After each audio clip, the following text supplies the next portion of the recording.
절에서 만난 친구들의 거침없는 수다. 청춘 토크쇼 절친. 반갑습니다. 원빈입니다.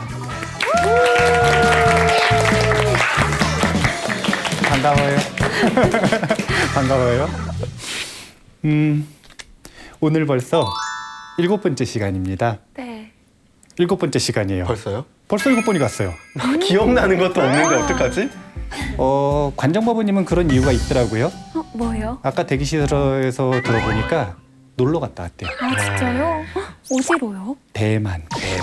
우와. 천수천안을 보고 왔답니다. 우와. 약간 제가 요즘에 인연이 있는지 네. 그 대만 여행 가기 직전에 그 휴휴함이라는 남자에 갔는데 거기도 천수천안 관음보살님 상이 있더라고요. 2번 연속으로 이렇게 됐던 것 같아요. 인연이 있는 게 아니라 아니야. 인연이 만들어지고 있는 거지. 천수경 공부를 하니까 아. 만들어지고 있는 거죠. 그렇군요. 야, 이게 다음 절에 갈 때는 잘 골라서 미리 구글 검색을 하고 가야겠는데요. 그러니까 지금까지 6번 했었던 내용이 천수경의 이 성립 과정부터 시작해서 전반적인 내용들을 했잖아요. 그러니까 그렇게 불상하고 연관이 되었다면 이제 공부를 조금 더 하면 어떤 인연이 생겨야 되냐면 마음이 자비로워져요. 관세음보살님처럼. 어떻게 될까요? 될까요? 아니 되겠죠? 아니, 제가. 관두신 법부님은 이미 됐지. 아니, 우리 관두신 법은 저를 오래 봤으니까. 될까요, 저? 글쎄요.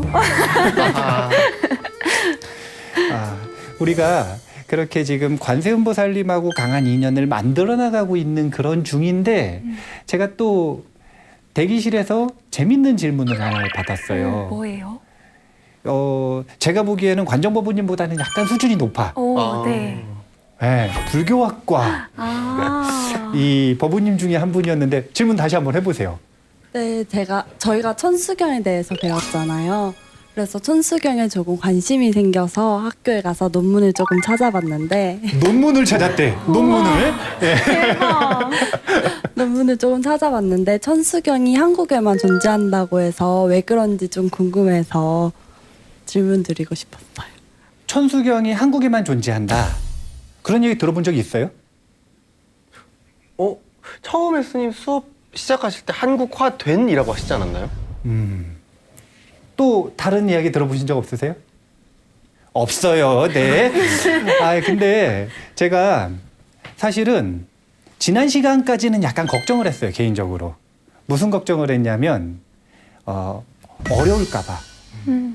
근데 그 내용들을 지금 이 방송을 녹화를 하면서 동시에 제가 원고를 쓰고 있잖아요. 네. 그리고 원고를 쓰는 내용들이 제 개인 SNS에 올라가는데 근데 그 원고에 쓰는 내용들을 보면서 사실은 우리 법우님들은 어려운데 기존의 불자들은 안 어려워하더라고요. 왜냐하면 이미 천수경에 굉장히 익숙하니까. 그리고 그런 답변을 굉장히 많이 받았어요. 어떤 답변을 받았냐면 천수경에 대해서 가지고 있는 오해들이 몇 가지 있었는데 그것들이 풀렸다. 대표적으로 다라니에 왜 신들의 이름이 들어가는지, 힌두의 신들의 이름이 왜 들어가는지, 그게 힌두교와의 사상 경쟁을 통한 그 불교 발달사에 대한 이야기를 했었죠. 네. 네. 그걸 보고 나니까 이해가 됐대요. 근데 이 질문도 있었어요. 뭐예요? 지금 광민지 법우님께서 한 질문.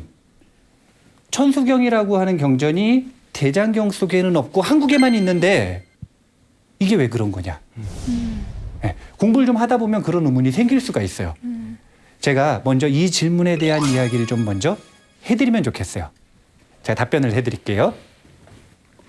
일단은 천수경은 몇 종류가 있느냐?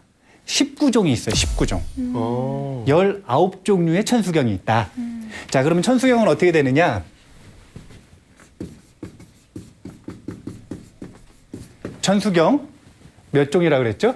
19종. 19종이죠. 근데 이 19종을 둘로 나눌 수 있어. 둘로. 이렇게 나누는데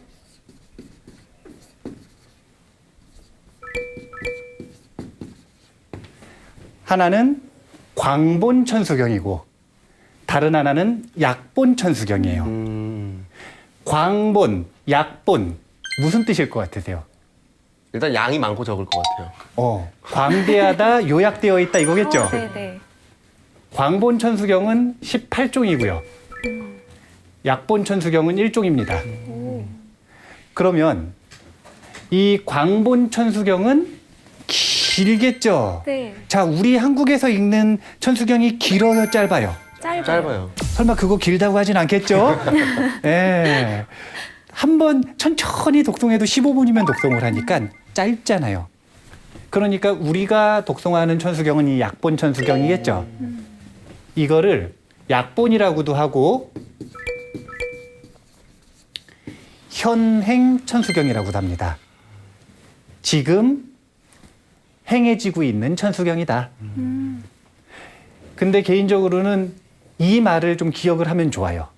왜 그런지는 이제 뒤에 보면 알 수가 있는데 이 광본 천수경이 18종이 있는데 이 18종 광본 천수경은 대장경 속에 있습니다.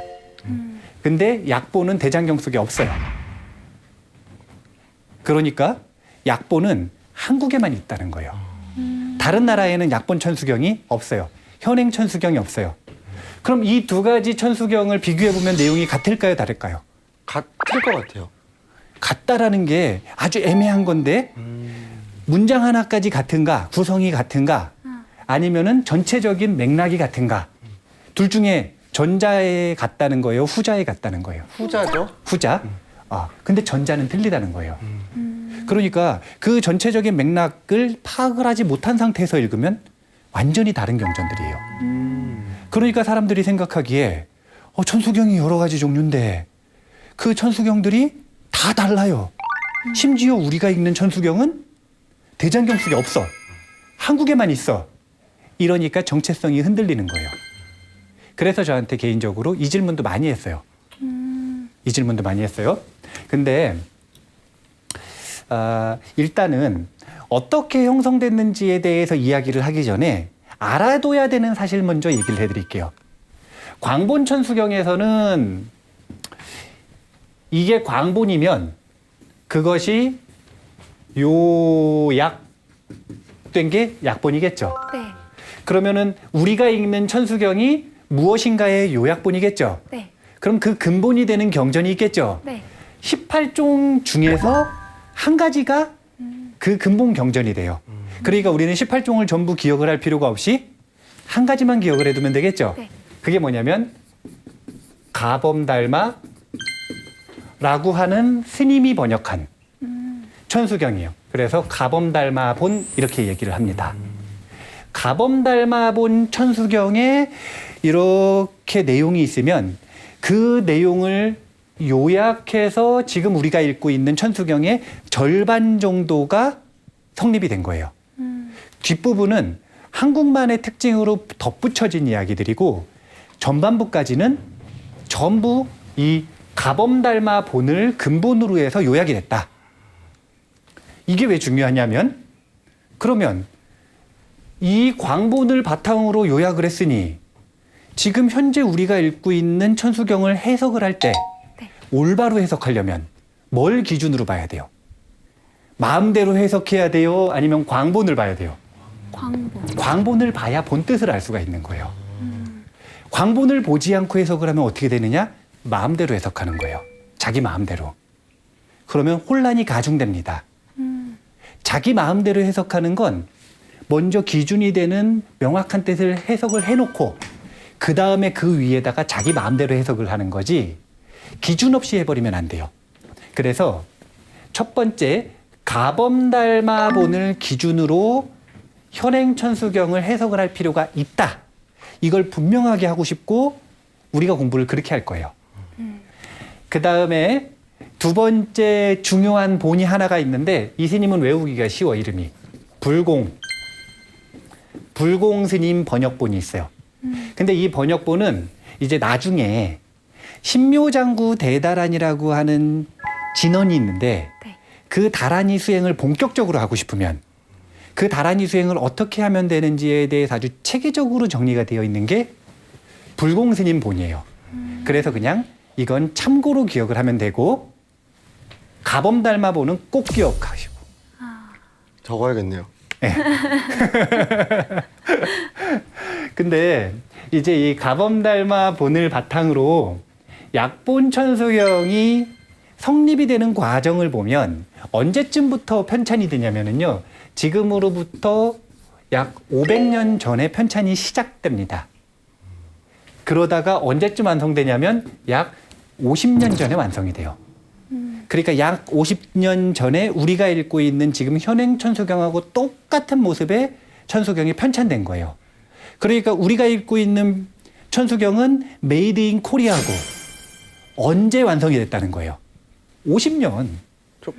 그러면 엄청 최근에 만들어진 거네요? 그렇죠. 그러니까 만들어지기 시작한 건 한 500년 전부터예요. 근데 그게 현재의 모습하고 똑같이 완성된 건 50년 전이다. 원래 50몇 년, 500몇 년 이렇게 있어요. 근데 제가 약으로 설명을 해드리는 거라. 그래야 외우기가 쉽잖아요. 네. 예. 그래서 한 500년 전부터 만들어져서 50년 정도 전에 편찬이 완성됐다.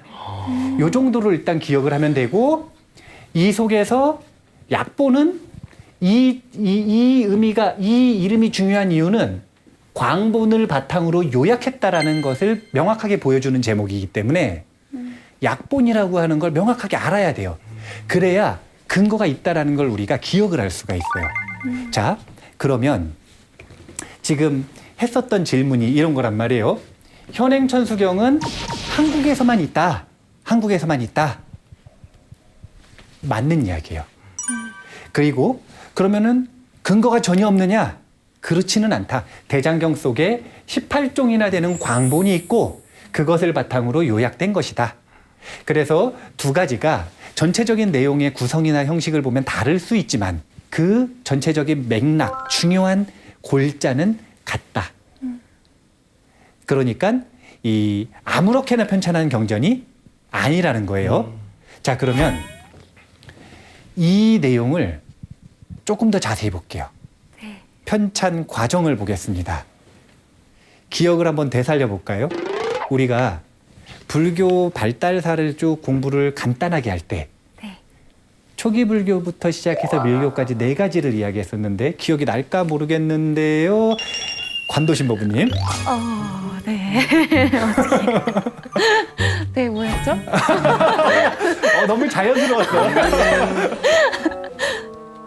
부파불교가 생각나는 것 같아요. 네. 일단은 초기 불교 먼저 얘기하죠. 초기 불교 한국. 자, 초기 불교. 네. 그다음에 부파불교 생각. 자, 부파불교.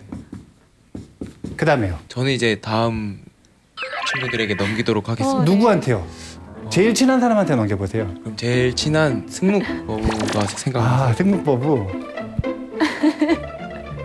저 생각이 안 납니다. 뭐라고요? 생각이 안 나서 대승불교? 기억했어요. 대승불교. 그 다음은요? 북방불교? 북방불교. 밀교. 밀교 좋아요. 자, 다 맞춘 거예요. 정답입니다. 다 맞춘 거고. 초기 불교 다음에 부파불교, 부파불교 다음에 대승불교, 대승불교 다음에 밀교가 쭉 나오는데 대승불교가 언제쯤 생겼다 그랬냐면 기원 전후라 그랬어요. 그리고 밀교가 언제쯤 생긴다 그러냐면 약 7세기쯤에 생긴다 그랬어요. 이 이야기를 왜 하냐면 기억 한번 하라고 하는 것이기도 한데 이 속에서 관세음보살님에 대한 신앙이 언제 생겼는지를 보여주려고 하는 거예요. 관세음보살님은 초기 불교부터 있었을까요? 대승불교 때 생겼을까요? 대승? 관세음보살. 대승불교부터예요. 대승불교부터. 이런 건 알고 있어야 돼요. 뭐냐면은 초기 불교에서는 보살이라고 부를 수 있는 사람은 누구밖에 없냐면 석가모니 부처님밖에 없습니다. 석가모니 부처님의 수많은 전생담들이 있죠. 네. 그 전생을 보디사타, 보살이라고 부릅니다. 오직 한 명이에요. 근데 대승불교에 와서 수많은 보살님들이 생기시는 거예요. 그 과정은 차차 배우기로 하고 중요한 건 기원 전후로 해서 관세음 보살에 대한 신앙을 관음신앙이라고 하면 관음신앙 1기가 시작됐다 이렇게 보면 돼요. 1기가 있다는 건 2기도 있다는 거죠. 네. 네. 2기는 요 기원 전후에서 7세기 한 중간쯤 이쯤에 관음 2기가 시작된다. 그럼 2기가 있으면 3기도 있을까요? 없을까요? 있어요. 3기까지만 해보죠. 이쯤 7세기쯤 밀교하고 거의 같이 이때 관음 3기가 시작된다. 이 얘기는 나중에 좀 더 자세히 할 건데 그러니까 그냥 1기, 2기, 3기 요 명칭만 기억을 해두면 되는데 이때마다 대표하는 관세음보살의 명칭이 달라진다. 되게 재밌는 거예요. 관세음보살이라고 하는 명칭은 이때부터예요. 1기 때부터. 근데 관세음보살 2기 때는 관세음이라는 명칭도 있지만 새로운 명칭이 하나 나타나는데 그게 뭐냐면 빛광자를 써서 광세음이에요. 이런 명칭 들어봤어요? 아니요. 아니요. 이 나중에 자세하게 해야 돼 이거. 재밌어요. 무척 재밌어. 그 다음에 3기 때는 우리가 아주 잘 아는 천수천왕 관세음보살이 나옵니다. 즉 천수천왕 관세음보살은 밀교의 관세음보살이라는 거죠. 네. 자, 이 이야기를 여기까지만 짚고 다른 이야기로 넘어갈 건데 그 얘기가 뭐냐면 광본 천수경이 언제 만들어졌느냐?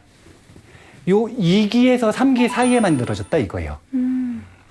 그러니까 이게 언제쯤 되는 거냐면 3세기에서부터 7세기 사이에. 인도는 역사를 기록을 할 때 연도를 정확하게 기록을 하질 않아요.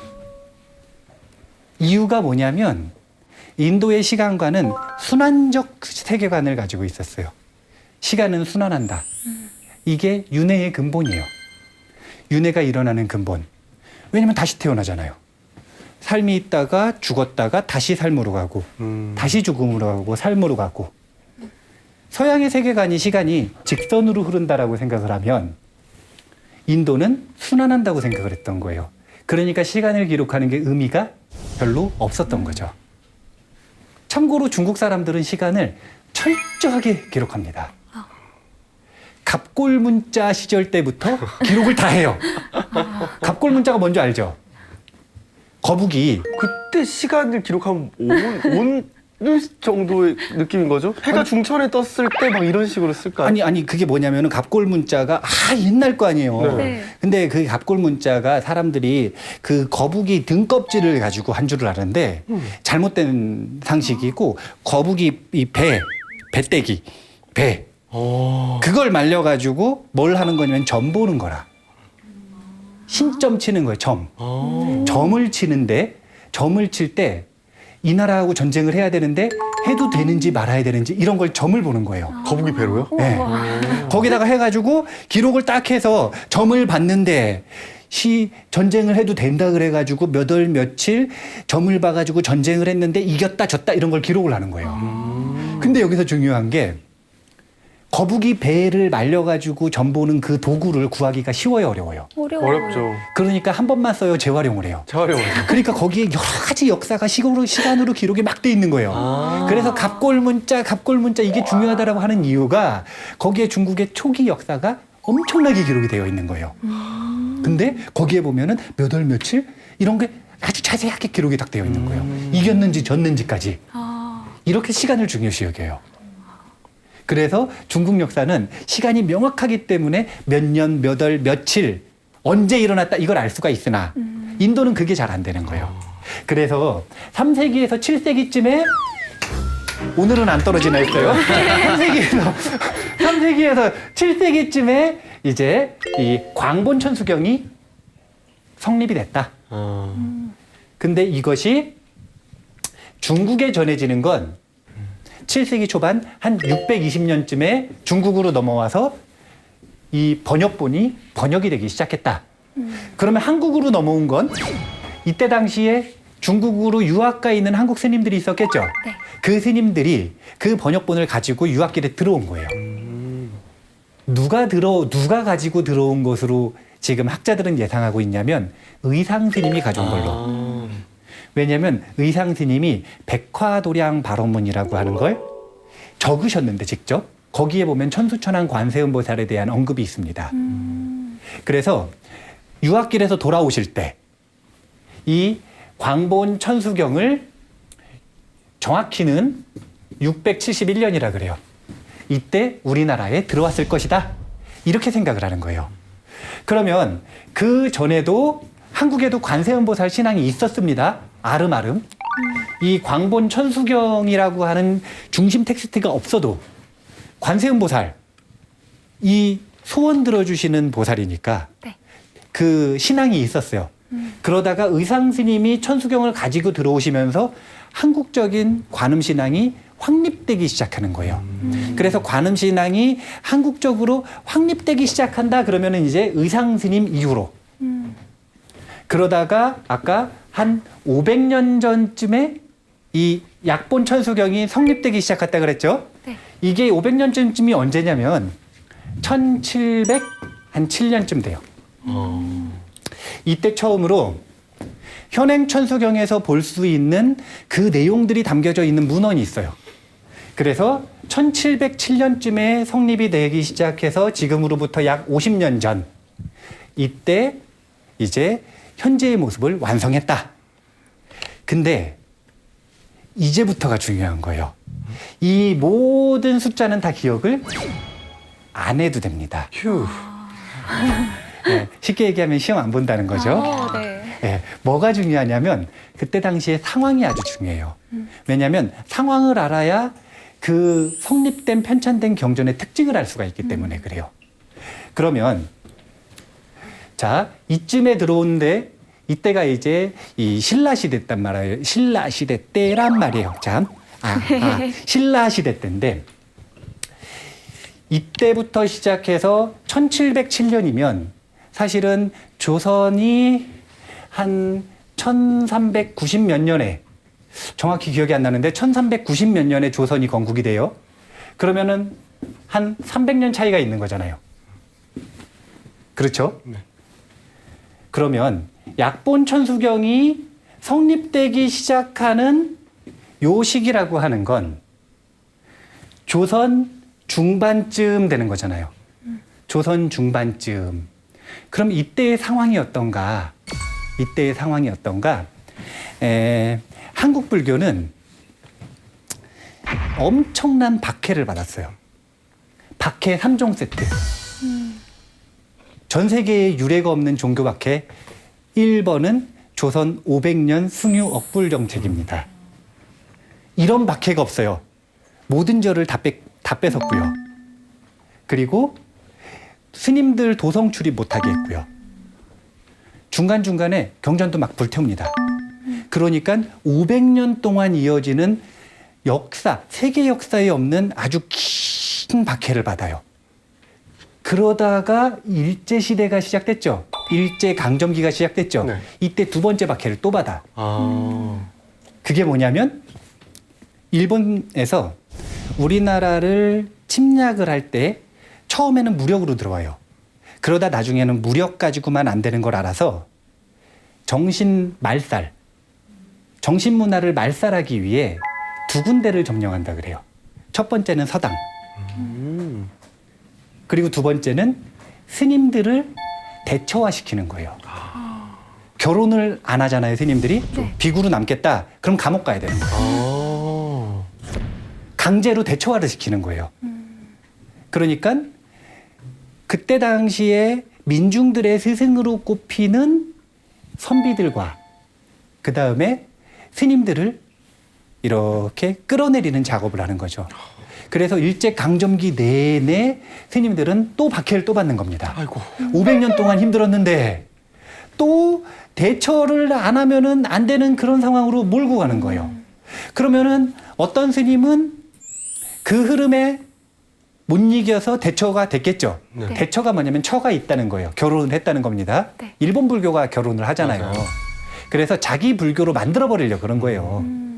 그래서 대처를 했어요. 근데 어떤 스님들은 끝까지 감옥 갔다 오고 의병 활동하고 이러면서 비구 스님으로 남아 있었겠죠. 네네. 이제 일제강점기가 끝나고 또 세 번째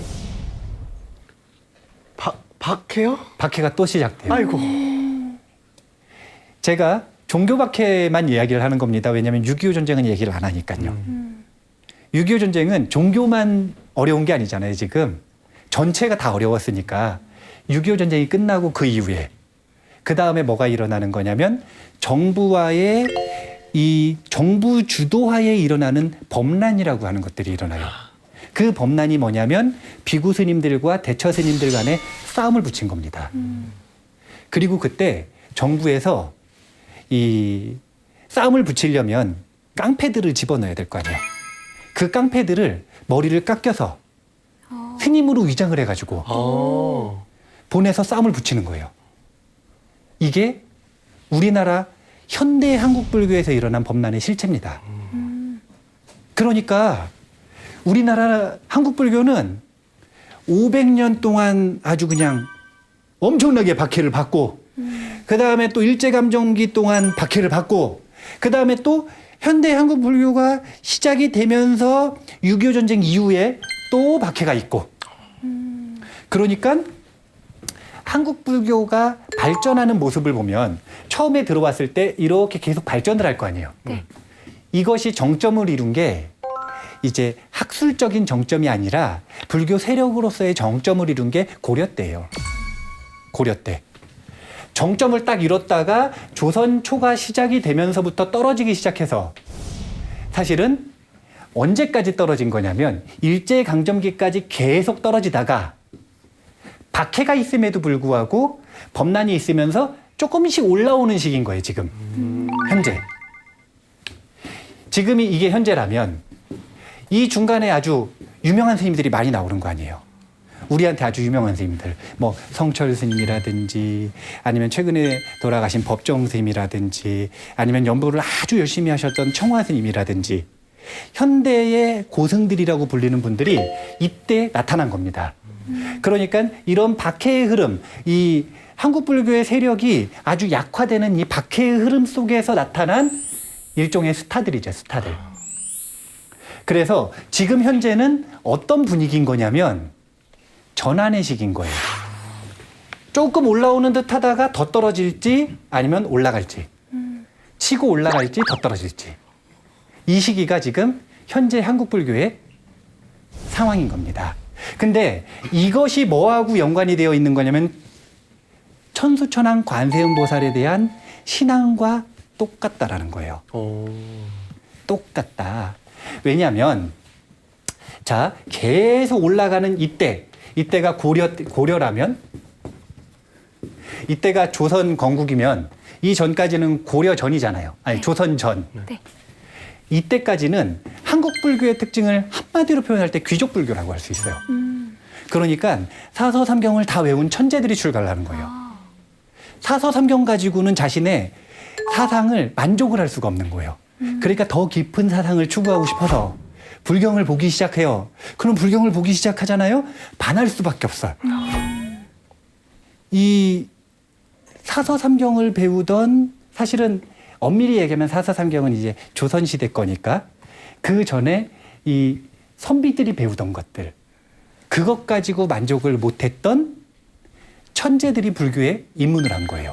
약간 대학원 가는 느낌이었네요. 네, 그러니까 굉장히 고급 불교, 천재 불교, 귀족 불교라. 근데 이 귀족 불교에는 음과 양이 같이 있는 거예요. 밝은 면은 아주 양질의 귀족들, 천재들이 들어왔죠. 네. 그러니까 불교가 엄청나게 발전을 하겠죠. 네. 근데 반대면이 있는 거예요. 그게 뭐냐면 그만큼 어려워졌죠. 그러니까 민중들은 불교에 대해서 모르는 거예요. 그러니까 그때까지 민중들은 어떤 거냐면 왜 예전에 보면은 이 어머니들이 무슨 뭐 빌일 있으면 청순물을 하나 딱 떠놓고 네. 비나이다 비나이다 하잖아요. 네. 네. 그 대상이 천지신명께 비나이다 이 대상이 그냥 관세음보살님으로 바뀐 거라. 아. 그냥 관세음보살님으로 바뀐 거예요. 그리고 여기에 아주 큰 역할을 한 게 누구냐면 원효 스님이에요. 왜냐하면 원효 스님이 우리나라에서 제일 오래된 유행가를 하나 만들어놨어요. 유행가? 무예가라는 노래인데 그 노래의 가사는 굉장히 간단해요. 나무 아미탑을 관세음보살. 이거 불교 모르는 초등학생들도 알죠? 네. 그러니까 완전 스테디송. 와. 노래예요, 노래. 저작권 등록을 하셨어야 되는데. 네. 원효 스님이 우리나라 민중의 DNA에 무예가를 심어버린 거예요. 와. 연보를 가사로 해서. 그러니까 관세음보살이라고 하는 분이 소원을 들어주시는 분이다라고 하는 게 민초들의 머리에는 완벽히 박혀 있었겠죠. 네, 네. 그러니까 천수경이 들어와서도 천수경을 바라보는 관점 자체가 굉장히 양극화되어 있었던 게 우리나라의 현실이에요. 그게 뭐냐면 귀족 불교로서의 관음신앙과 민초들의 관음신앙은 완전히 달랐다라는 거예요. 귀족 불교로서의 관음신앙은 귀족들이 재산이 많아지면 좋겠습니다. 명예가 생겼으면 좋겠습니다. 이런 게 중요할 것 같아요? 아니면 깨달음을 얻는 게 중요할 것 같아요? 깨달음이요. 이미 명예도 있어요. 이미 재산도 있어. 그거 만족 못해서 출가한 사람들인데 신묘장구 대다라니 수행을 바탕으로 돈 벌고 싶은 생각이 전혀 없거든요. 뭐라는 거냐면 나의 소원은 오직 하나, 깨달음뿐이 없는 거예요. 그래서 귀족 불교는 철저하게 다라니의 수행의 측면에 초점이 맞춰져 있습니다. 이제 나중에 우리가 배워야 되는 용어인데 이근원통 수행이라 그래요. 뭐 기억을 해두셔도 좋고 안 해주셔도 좋고. 근데 귀족 불교는 수행으로 가고 민초들은 살기가 쉬워요, 어려워요? 어렵죠. 그러니까 어려운 거 싫어. 나는 그냥 관세음보살 믿으면 구제받을 수 있고 소원이 성취된다. 이거면 되는 거예요. 네. 그래서 철저하게 관세음보살에 대한 종교성, 신앙. 그냥 관세음보살 찾으면 소원이 성취된다. 이거 하나만 가지고 관음신앙이 이어지는 겁니다. 그래서 사실은 굉장히 종교적이죠. 자, 이거 기억을 되살리셔야 돼요. 불교는 종교라 그랬나요? 수행이라 그랬나요? 철학이라 그랬나요? 다요. 근데 여기 지금 뭐가 없어요, 지금? 철학이요. 이걸 얘기를 하려고 그러는 거예요.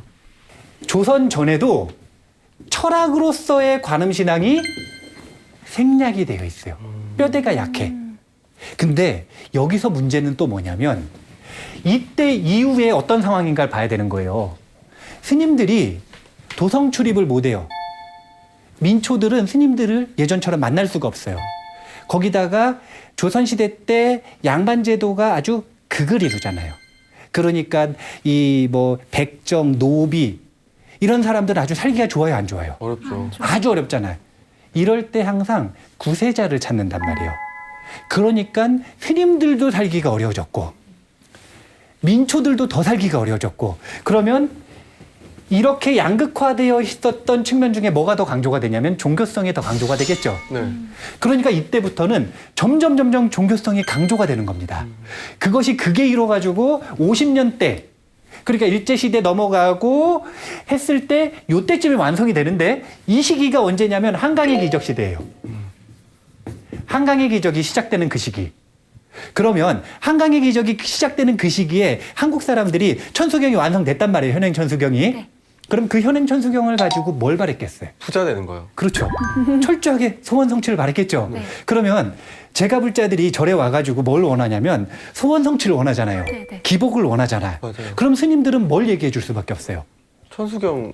원하는 걸 얘기해 줄 수밖에 없잖아요. 원하는 게 기복인데 네. 거기다가 수행 얘기해요? 안 되죠. 그럼 와요, 안 와요? 안 와요. 안 오잖아요. 원하는 게 기복인데 거기다 천수경 철학 어려운 것만 얘기해요. 그럼 와요, 안 와요? 안 오잖아요. 그런 상황이어서 이게 역사적으로 어쩔 수가 없는 그런 흐름이라고 하는 게 있었다. 원래도 양극화되어 있어서 귀족 불교로서의 관음신앙과 민초 불교로서의 관음신앙이 양극화되어 있고 수행과 종교성이 양극화되어 있었는데 조선시대가 시작되고 승유억불 정책이 시작되면서 점점 불교는 어려워진단 말이에요. 스님들도 세상에서 어려워지고 민초들도 어려워지고 그것이 이 500년대부터 이 50년대까지 천수경이 편찬하는 과정에서 영향을 미칠 수밖에 없었고 편찬이 완성된 시기가 공교롭게도 6.25 끝나고 한강의 기적이 시작되는 시기란 말이에요. 그러니까 민중들의 욕구 자체가 철저하게 기복에 맞춰질 수밖에 없었던 거라는 거예요. 그러니까 소수의 이때 당시에 수행하던 이 비구 스님들이 이근원통 수행으로서의 수행을 이야기하기도 하셨지만 철저하게 한국 불교에서는 천수경은 기복으로 흐를 수밖에 없는 그런 흐름이 있었다. 그래서 이때 이 현행 천수경이 완성된 건 이때까지잖아요. 이때. 네. 50년 전. 네. 그러면 현행 천수경 1기가 언제냐면 이때라는 거예요. 천수경 1기. 아까 제가 지금 현재 시기가 이제는 갈림길이라 그랬죠. 천수경 2기가 발전할 거냐 아니면 퇴보할 거냐 아니면 유지될 거냐 이것에 따라 한국 불교가 발전할 거냐 퇴보할 거냐의 갈림길에 있다라고 보면 되는 거예요. 요즘에 사설 같은 데 봐보세요. 한국 불교에서 기복을 가지고 종교 활동을 하는 거 비판적이에요? 아니면 수용적이에요? 기복을 해도 된대요? 안 된대요? 안 된다는 말은 못 봤던 것 같은데. 기복이 괜찮대요? 일단 우리 실토하자. 저희 사설을 안 봤어요. 지금. 예. 그럼 제가 얘기할게요. 기복에 대해서 부정적인 관점을 가지고 있단 말이에요. 근데 부처님 당시에도 기복을 부정적으로 보신 면이 없어요, 부처님은. 종교성은 기복이란 말이에요. 이생의 행복, 내생의 행복까지. 기복을 인정하셨어요. 근데 우리가 왜 기복을 인정하지 않느냐. 그것은 기복 가지고 흐르는 천수경의 흐름 가지고는 한국 불교가 도약을 할 수 없다라는 면 때문에 그래요. 그러면 기복 대신에 뭘 강조하는 거냐면 수행을 강조하고 있는 거예요. 양극단으로서 종교성과 수행성 중에 이제 종교성, 기복 불교에서 벗어나서 수행으로 가자 그 얘기를 하는 거예요. 근데 이게 왜 잘 안 되느냐? 뭐가 생략됐기 때문에 그러냐면 철학이 생략됐기 때문에 그래요. 이 철학이라고 하는 발판이 논리적인 발판이 확립이 되지를 않으면 천수경 불교가 도약을 할 수가 없다라는 거예요. 그래서 이제 우리가 공부하는 이 지금 현행 천수경의 내용은 어디에 주목을 할 거냐면 당연히 종교성에도 이야기를 할 거고 수행에 대해서도 이야기를 하겠지만 더 주목하는 건 천수경 철학에 대한 부분을 더 강조할 것이다. 그러다 보니까 지금까지 8회, 7회, 이번엔 7회인가요? 7회까지 오는 때를 쭉 보면은 종교적이에요? 아니면 약간 인문학적이에요? 약간 인문학적이죠? 네. 일부러 그렇게 흘러가고 있는 거예요. 그렇게 깊은 뜻이. 아니, 이게 우리 도반 스님들이 지금 기대가 엄청 커. 제가 이 천수경에 대한 철학, 거기에 주목을 해서 천수경을 이야기를 한다 그러니까 지금 기대가 엄청나게 큽니다. 아니, 이건 너무너무 중요한 거예요. 저한테도 기대가 크지만 관정법부님한테도 기대가 엄청 커요. 저 왜요? 그래요? 저 왜요? 왜냐면 절친 1기, 2기 때 다 봤잖아요. 그러니까 관정법부가 어떻게 변할까? 이제 도반 스님들도 아실 때가 될 것 같은데 안 바뀐다는 거. 천수경을 공부하면 어떻게 변할까? 네. 어떻게 변할까? 이런 걸 꼭 알아야 돼요. 뭘 알아야 되냐면은 이 논어를 공부하는 사람들이 그런 말을 합니다. 뭐라고 얘기를 하냐면 논어를 한번 읽었는데 읽기 전의 그놈과 읽은 후의 그놈이 변하지 않았다면 그놈은 논어를 읽지 않은 것이다.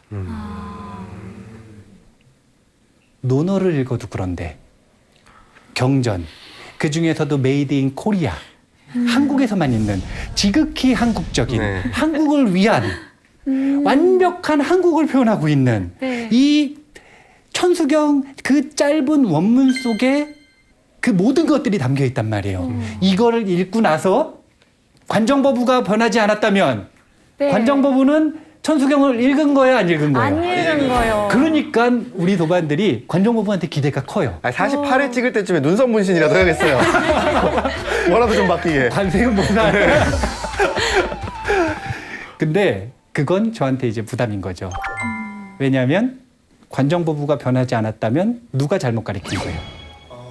아니에요, 선생님. 제가 잘못한 셈 치죠.